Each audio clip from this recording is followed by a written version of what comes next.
Баршаңызға сәлем. Бүгін сіздермен үй жағдайында қайнатпай жасауға болатын огонектің рецептімен бөлісетін боламын.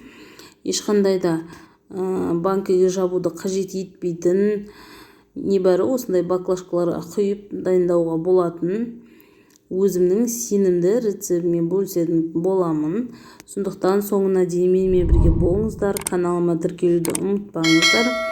Ендеше кірісейік. Бізге қажетті осындай қызанақ тәтті, болгар бұрышы, укроп, чеснок, аспирин және де тұз қажет болады.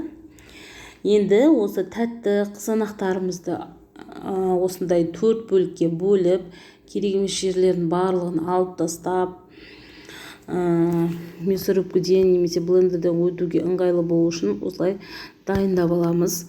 Қызанақ міндетті түрде көріп тұрғаныңыздай етті осындай тәтті қызанақтардан алыңыздар. Сол кезде сіздің огонектарыңыз қою, дәмді болып шығады. Суы аз болып, мінекей блендерға небәрі 1-2 минут көлемінде барлығын өткізіп аламыз. Одан соң болгар бұрышымызды да тура осылай ішіндегі жаңағы дәндерін барлығын алып өткізіп алып, артынан одан соң чесногымызды тура осылай сақтап уатып алып қосатын боламыз.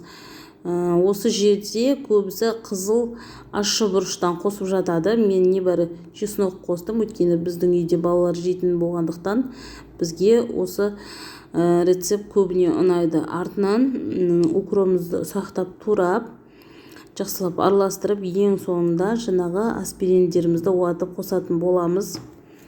Барлығын қанша не керектігі жөнінде төменге описание бөліміне жаза кететін боламын. Жақсылап араластырып, бетін жауып, салқын жерге қойып қоямыз.